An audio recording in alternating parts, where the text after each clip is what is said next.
They built empires on your tax dollars. Now they're threatening to burn it all down if you ask for 5% back. The year is 2026. California faces a $100 billion healthcare funding crisis. The federal government just slashed Medicaid, food assistance, and education budgets.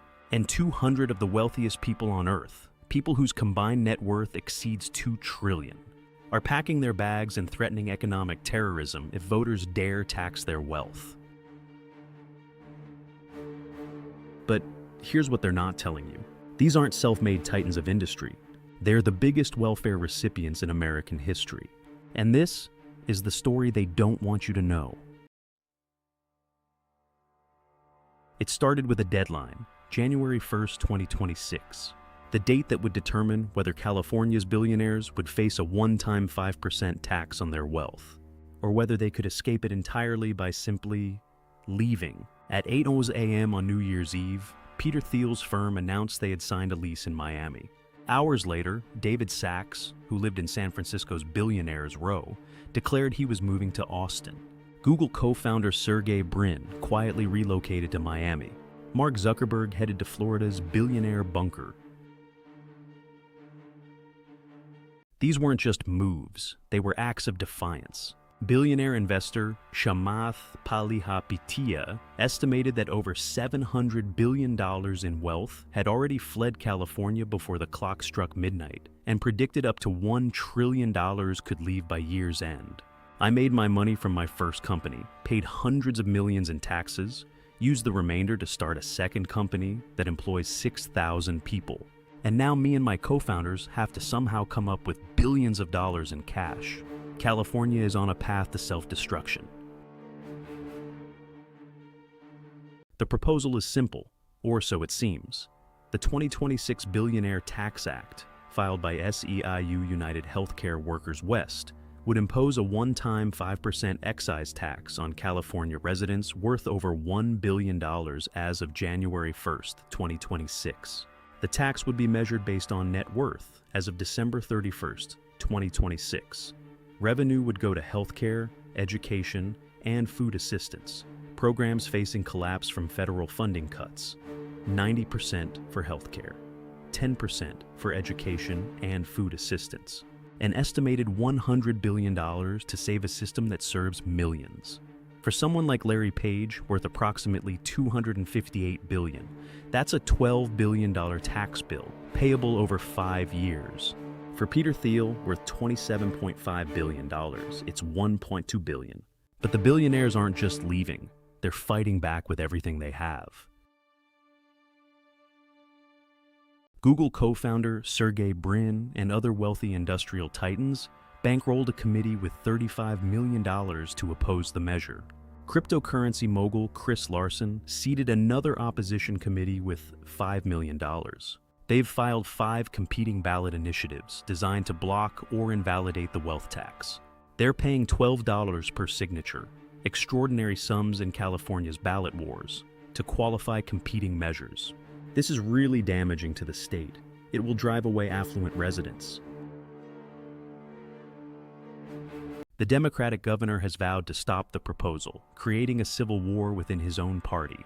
Vermont Senator Bernie Sanders campaigned in Los Angeles for the tax, calling it a stand against oligarchy. The split comes just as Democrats need unity for the 2026 midterms. But here's the question nobody's asking. Where did all this wealth come from in the first place? To understand the real story, we have to go back to the birth of Silicon Valley itself. Because the myth of the self-made tech billionaire, it's just that, a myth. In 1951, Stanford University created the Stanford Industrial Park, later known as Silicon Valley. But this wasn't free market entrepreneurship. It was Cold War industrial policy. The Pentagon needed advanced electronics, missiles, and satellites to fight the Soviet Union, and they were willing to pay. In 1955, William Shockley, co-inventor of the transistor, established Shockley Semiconductor in Palo Alto. 3 years later, 8 of his employees left to form Fairchild Semiconductor. Fairchild's first contract? Converting strategic bomber electronics from vacuum tubes to transistors for IBM's Federal Systems division. When the Air Force decided to use semiconductors for the Minuteman intercontinental ballistic missile, Fairchild booked a $1.5 million contract.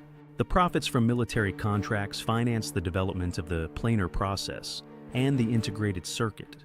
By the early 1960s, almost all integrated circuits manufactured in the United States went into the Minuteman II missile program, or NASA's Apollo program. Lockheed relocated its Missile Systems division to Sunnyvale in 1956. It became the largest industrial employer in Silicon Valley during the Cold War. The region produced all of the Navy's intercontinental ballistic missiles, the bulk of America's reconnaissance satellites, the radiation-hardened chips that could survive nuclear explosions. Historian Thomas Heinrich, who studied military contracting in Silicon Valley, put it bluntly: popular portrayals of ingenious inventor businessmen who forged a dynamic, high-tech economy, unencumbered by government's heavy hand, draw attention away from the crucial role of Pentagon funding. Fast forward to today. The biggest name in the billionaire flight, Elon Musk. But Musk's empire, Tesla, SpaceX, Starlink, was built on government money. A Washington Post investigation found that Elon Musk's business empire has received $38 billion in government contracts, loans, subsidies, and tax credits. SpaceX alone has received $14.9 billion from NASA. The company that Musk claims is revolutionizing space travel, it was nurtured by the same government contracts he now decries. I don't know what the world would look like without that program for SpaceX. It would look very different. We wouldn't have this beautiful factory. We wouldn't have this lovely conference room with these incredibly comfortable chairs. Yes, this is as much NASA as it is SpaceX here. But Musk isn't the only one. Remember Palmer Luckey, the Oculus founder who sold his company to Facebook for $2 billion, the one complaining about having to come up with billions in cash? In March 2026, just as Luckey was threatening to leave California over the billionaire tax, the U.S. Army awarded his defense company Anduril a 5 to 10-year enterprise contract with a ceiling of up to $20 billion. That's on top of existing contracts for counter-drone systems, AI-enabled border surveillance, and autonomous weapons. Anduril, founded in 2017 with investment from Peter Thiel's Founders Fund, has become the Pentagon's new favorite contractor. They're building AI-powered weapon systems, surveillance towers for border protection, and drones for the Ukrainian military. The company is reportedly eyeing a $60 billion valuation, all built on taxpayer-funded defense contracts. Peter Thiel himself, now threatening to leave California, is the co-founder of Palantir, another defense contractor with billions in government contracts. Thiel's wealth isn't just from PayPal and Facebook stock. It's from companies that exist because the federal government writes them checks.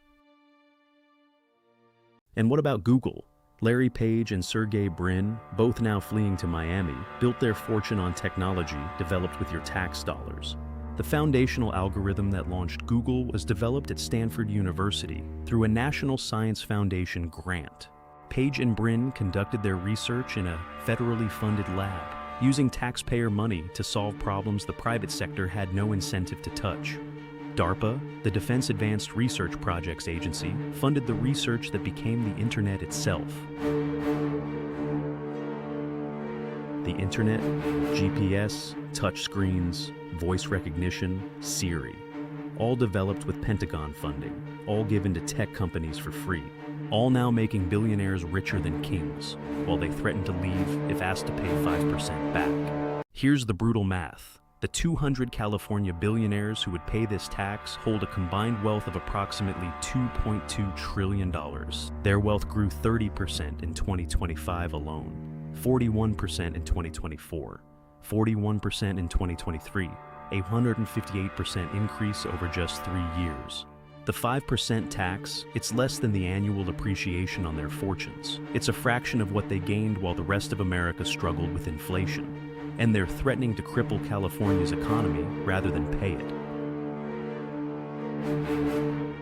If we do nothing, we're heading towards a collapse of our healthcare system here in California. Emergency rooms are going to close, hospitals are going to close, seniors and veterans will lose access to nursing home care.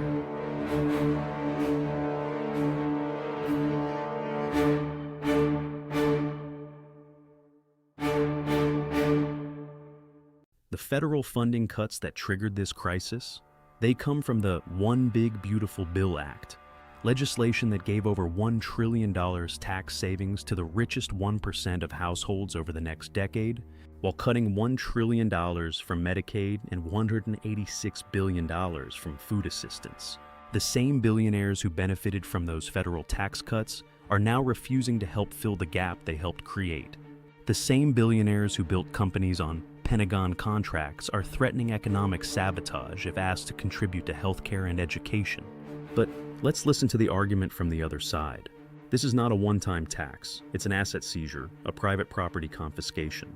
It establishes a precedent that we can define an arbitrary group of people and confiscate a bunch of their property because they're politically unpopular.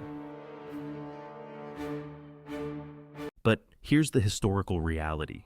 In the 1950s and 1960s, when America built the interstate highway system, sent astronauts to the moon, and created the middle class, the top marginal tax rate was 91%. Billionaires paid far more than 5%. And they didn't flee the country. They stayed, and America prospered. The economists who designed this tax, Brian Galley, David Gamage, Emmanuel Saez, and Darian Shanske, published a detailed analysis. They found that billionaires pay only 24% of their true economic income in taxes, while the average American pays 30%. Why? Because the tax system only taxes gains when assets are sold. Billionaires can borrow against their stock holdings, live lavishly, and never pay income tax. Mark Zuckerberg, Sergey Brin, Larry Page, they can avoid California income tax entirely as long as they don't sell their Meta or Google stock. The billionaire tax directly remedies this by taxing wealth, whether it's been realized as income or not.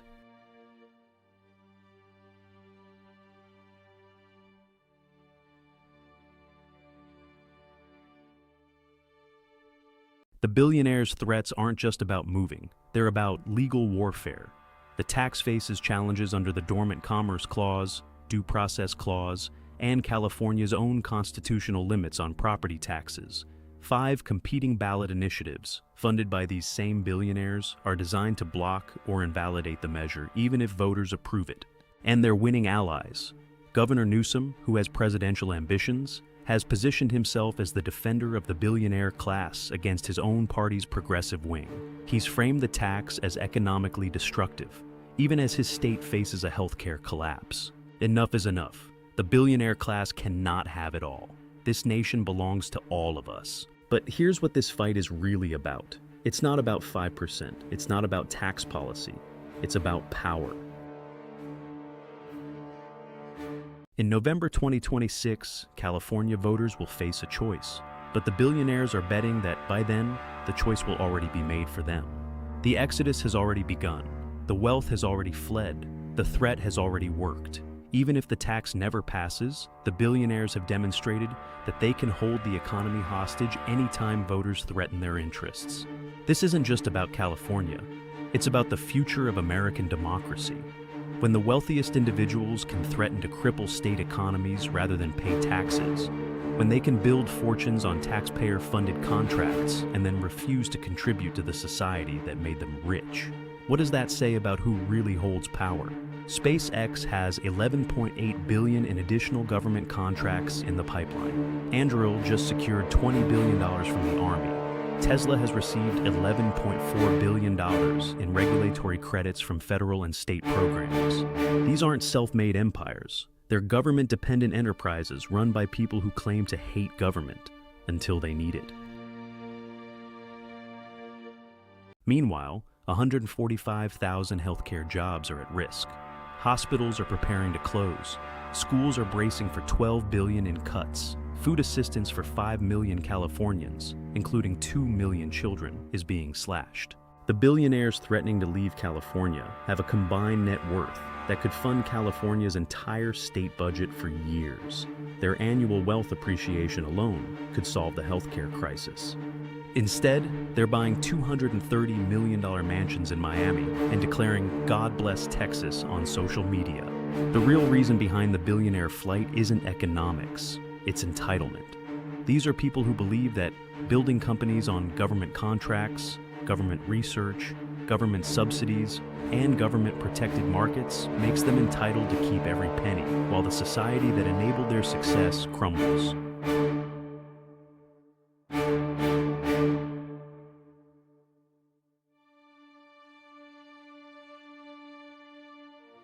They built their fortunes on your tax dollars. Now they're threatening you if you ask for 5% back. The question isn't whether they'll leave. The question is, will we let them win? The 2026 Billionaire Tax Act may pass. It may fail. It may be tied up in court for years. But the fight it represents, the fight over who pays for civilization and who gets to profit from it, will define this decade. The billionaires want you to believe this is about economic freedom. But freedom built on government contracts isn't freedom. It's extraction, and the bill is finally coming due.